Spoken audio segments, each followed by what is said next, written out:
Hey everybody, welcome to a new edition of Skyping with Tiana. I'm your host, Tiana Sirmans. Today on Skyping with Tiana, I'm going to be talking with New York Times bestselling author and Kiki Cinderella's program ambassador, Mrs. Grace Byers. Hi, how are you today? Hi, I'm doing wonderful. It's so wonderful to meet you. Yes, it is nice to meet you too. So I have actually got a chance to read both of your books, and they're both amazing. But today we're here to talk about your new book, I Believe I Can. So for people who don't know, can you please share a little bit about what I Believe I Can is about? Yes, this is the book, I Believe I Can, for anyone who hasn't seen it yet. And this is a book of positive affirmations surrounding all of the things that we can do and taking the focus away from confining circumstances or any kind of limitations. We want to empower, we want to speak life, we want to speak goodness and wonderfulness over all the things that we are able to do. So that's what that's about. Yes, and you just mentioned affirmations. So can you tell me, what is your favorite affirmation in life? Gosh, my favorite affirmation would have to be the title of my first book, which is I Am Enough. I think that at any age, whether you're young or you're older, I truly believe that that can and should apply to so many areas of our lives. I think that the world that we live in today, there's a lot of language surrounding all the things that we can't do and all the ways that we need to try to earn our value or our worth. And I just think that that is not the way to go. I think that knowing that you are enough simply because you have been given life on this earth by God is we should all keep with us every single day. So that continues to be mine. Yes, that's a really good one. Thank you. So, you're welcome. So even though I Believe I Can is geared to other people besides young girls, what do you hope that young girls get from I Believe I Can? Yes, I love the way you said that because as you can see on the book, there is a little boy and a little girl, and the words are not gender specific, but I love your focus on little girls here. And I truly believe that, especially in our world, as girls, as women, sometimes we get faced with a lot of narrative that says, you can't do it, or because you're a woman, then this is what you're going to need in order to succeed in life.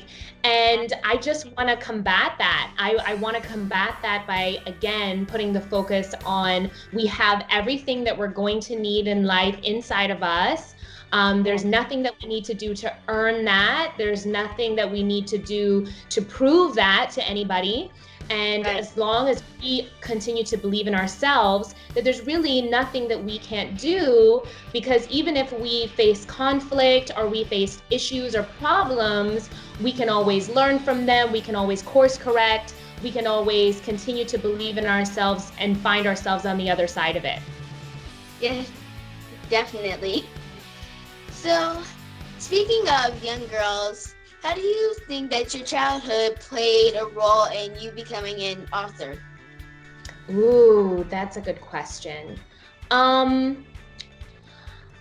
think that when you go through things when you're younger, especially things that aren't very pleasant, like being bullied or being left out or feeling different, for me, I am a CODA, I'm a child of deaf adults, so my family structure in itself was very different. I think that you can choose to go two major ways in life, right? These aren't the only ways, but these tend to be the main ways. You can either choose to continue that, right? So you can grow up to become a bully and to continue to leave other people out. Or you can say to yourself, I experienced something like this.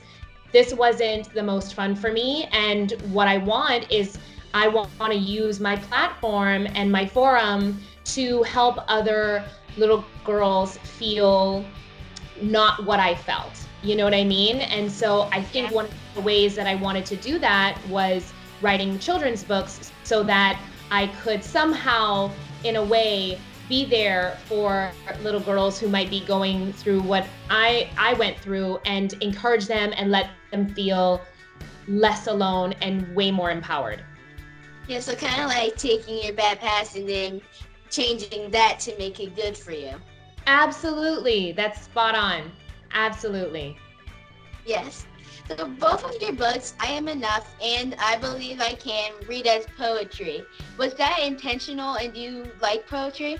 Oh, I love that you picked up on that. Yes, I love poetry. It was absolutely intentional. I love it. I love it when things rhyme. I love the couplets. And I think also too, I love poetry because a lot of times it sounds very melodic, and I love music. So I love it for that reason as well. And do you have a favorite poet? I do. My favorite poet is Maya Angelou. Yeah, I love the way that Maya was able to bring such depth and such wit and such sophistication through her words, and it made me feel her wisdom. It made me feel the ways in which she learned from her circumstances in life. It helped me to grow, helped me to feel less alone. And yeah, I felt growing up reading her, I felt so moved and so inspired by her poems. Yeah, poetry seems like a calm and relaxing thing. Yeah, it is. Yeah, it is. So what lessons have you been able to learn from writing I Am Enough and I Believe I Can? Ooh, what lessons?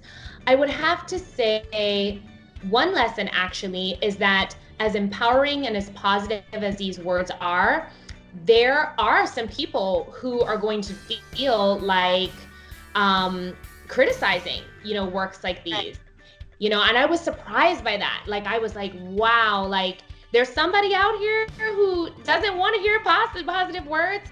But I think, it just goes to show that this is why we need words like these even more in our world, because there are people who have a mindset that is the opposite of these words in this narrative and this language. And so it just continues to inspire us to be that change that we want to see in the world, and to speak positively and to inspire others regardless of, the roadblocks that may come along our way. Yes, that's very inspiring. Thank you, darling. You're welcome. So if you had to pick a mascot or an animal to represent you as a writer, what would it be and why?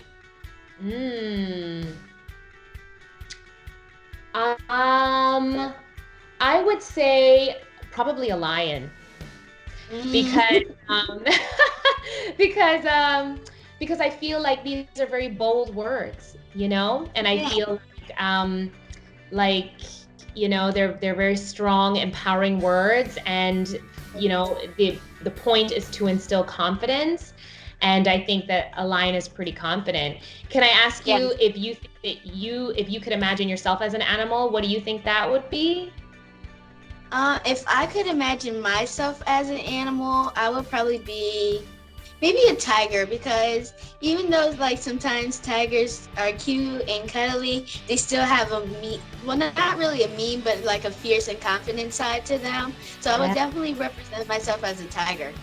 I know exactly what you mean. They have a like we said, like a boldness that says like, hey, like I'm here and I'm worthy to be here and I'm gonna own that. I love that. For any Cinderellas who may be interested in maybe writing a book or just being an author, what advice do you have for them? Ooh, I would say to start, to simply start, to just start writing. One of the best words of advice that I had ever gotten from a friend of mine who's a phenomenal writer, And I asked her, I said, how are you able to, she does a lot of spoken word poetry. And I said, how are you able to just write such phenomenal things? And she said to me, every day I just write. And she goes, and I write like 10, maybe 15 pages worth of things. And she goes, within those 10 to 15 pages, I maybe have like 3 sentences that are gold. And she said, and so what you hear in the end is just, after weeks and months of writing, you hear like all these little pieces of gold be woven together.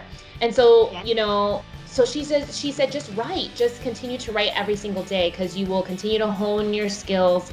You'll continue to learn how you want to express yourself through writing. And eventually you'll have something put together that when the opportunity presents itself, you'll be able to have a bit of a portfolio or a resource to show when that happens. Great advice. Practice makes perfect.